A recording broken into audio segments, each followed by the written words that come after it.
Bismillahirrahmanirrahim. Assalamualaikum warahmatullahi wabarakatuh.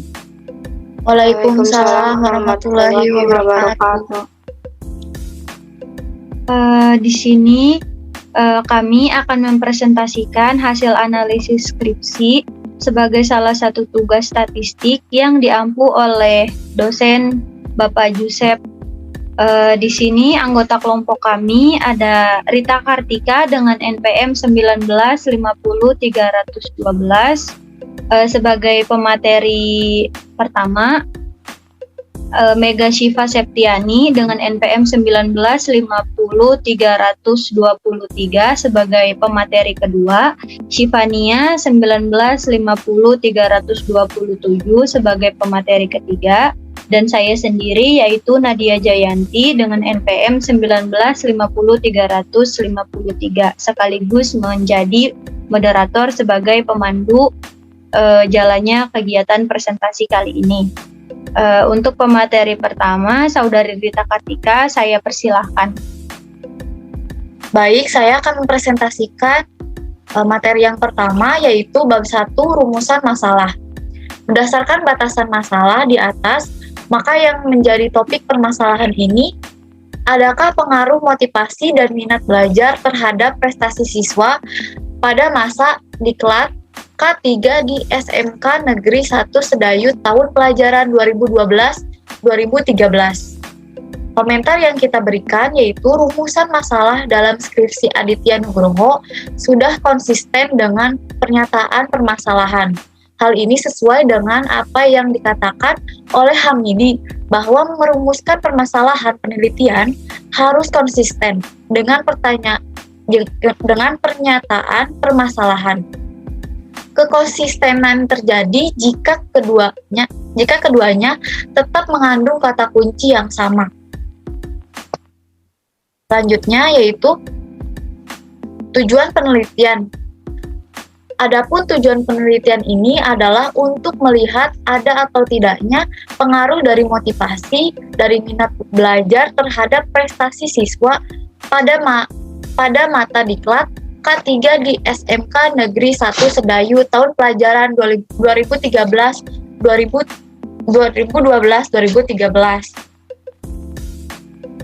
Komentar yang kita berikan, esensi dari tujuan penelitian harus konsisten dengan kalimat judul, pernyataan permasalahan, dan permasalahan penelitian yang telah dirumuskan sebelumnya.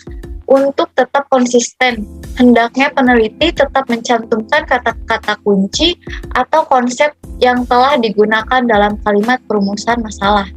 Sekian presentasi dari saya, akan dilanjutkan oleh rekan saya.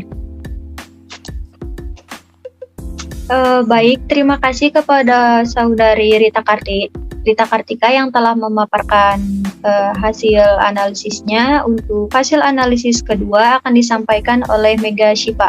Kepadanya saya persilakan. Baik, terima kasih. Assalamualaikum. Perkenalkan, nama saya Mega Syifa dengan NPM 1950323. Yang selanjutnya yaitu hipotesis penelitian. Hipotesis penelitian merupakan jawaban sementara terhadap masalah yang hendak dicari solusi pecahan melalui penelitian yang dirumuskan atas dasar pengetahuan, pengalaman, dan logika yang kemudian akan diuji kebenarannya melalui penelitian yang hendak dilakukan. Adapun hasil analisis hipotesis penelitian, yaitu HAE terdapat pengaruh yang signifikan antara motivasi dan minat belajar terhadap presentasi siswa pada mata diklat K3 di SMKN 1 Sedayu pada tahun pelajaran 2012-2013. Lalu HO-nya tidak terdapat pengaruh yang signifikan antara motivasi dan minat belajar terhadap prestasi siswa pada mata diklat K3 di SMK 1 Sedayu tahun pelajaran 2012-2013.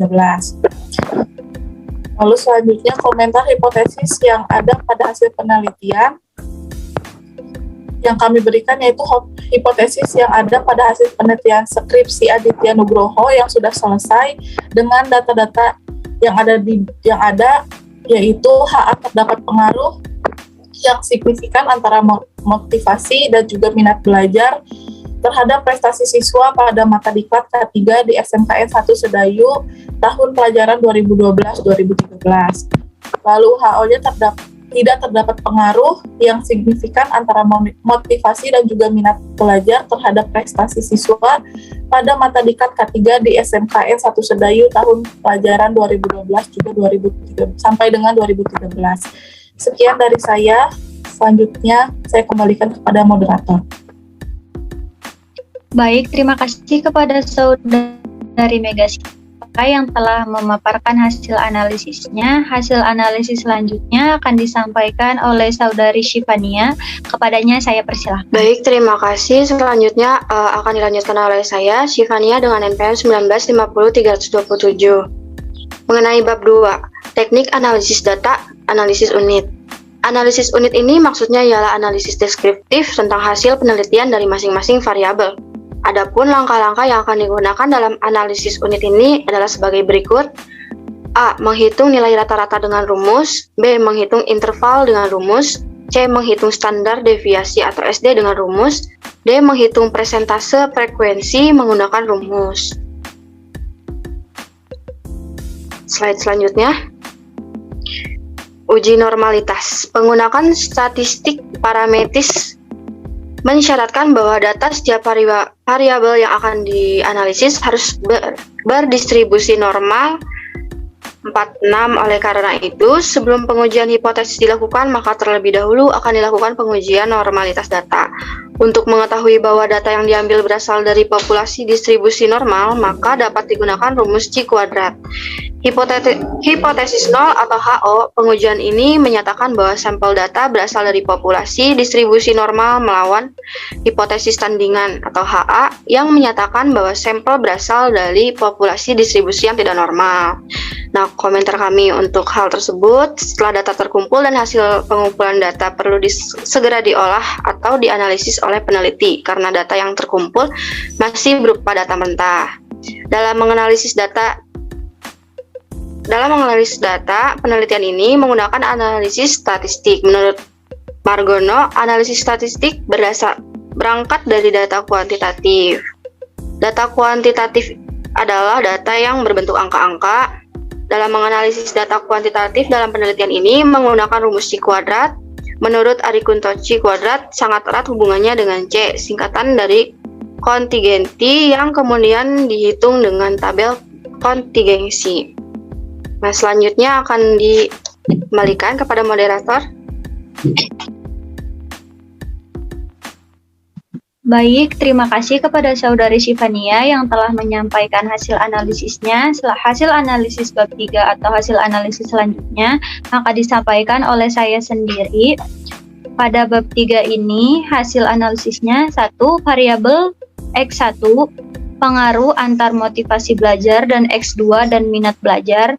Data variabel X1 dan X2 dalam penelitian ini diukur dengan menyebarkan angket dan kuesioner yang sudah valid dan reliable kepada siswa SMK Negeri 1 Sedayu yang beralamat di Kemukus Sedayu Argomulyo, Bantul, Yogyakarta 55753. Langkah pertama ialah mencari skor rata-rata atau mean dan standar deviasi variabel X. Kemudian untuk menganalisis data, maka peneliti menganalisis dengan statistik deskriptif sebagai berikut. 1. Menemukan nilai rata-rata dari variabel X. Menafsirkan nilai rata-rata variabel X untuk interval frekuensi. 3. Menghitung nilai standar deviasi variabel X. 4. Memasukkan nilai mean dan standar deviasi ke dalam rumus tinggi, sedang, dan rendah atau TSR. Slide selanjutnya. Komentar kelompok kami pada bab 3 ini yaitu setelah data terkumpul dari hasil pengumpulan data perlu segera diolah atau dianalisis oleh peneliti karena data yang terkumpul masih berupa data mentah. Dalam menganalisis data dalam penelitian ini menggunakan analisis statistik. Menurut Argo Mulyo, analisis statistik berangkat dari data kuantitatif. Data kuantitatif adalah data yang berbentuk angka-angka. Dalam menganalisis data kuantitatif dalam penelitian ini menggunakan rumus CHI kuadrat, CHI square. Menurut Ari Kuntoro, CHI kuadrat sangat erat hubungannya dengan C, singkatan dari kontingensi, yang kemudian dihitung dengan tabel kontingensi.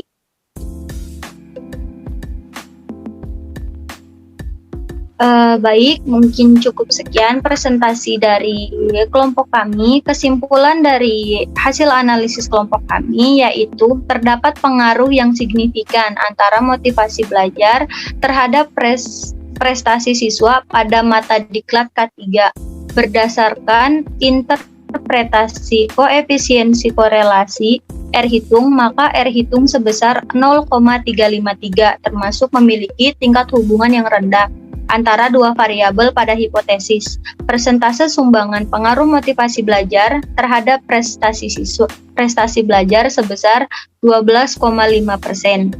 Tidak terdapat pengaruh minat belajar terhadap prestasi siswa pada mata diklat K3 dengan nilai R hitung sebesar 0,250. Hasil interpretasi koefisiensi korelasi antara dua aspek yang berbeda sangat rendah atau tidak berpengaruh.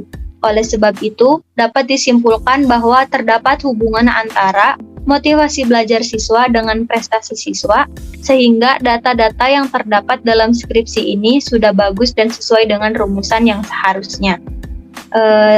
Mungkin cukup sekian presentasi dari kelompok kami, kurang lebihnya mohon maaf. Wassalamualaikum warahmatullahi wabarakatuh. Waalaikumsalam warahmatullahi wabarakatuh.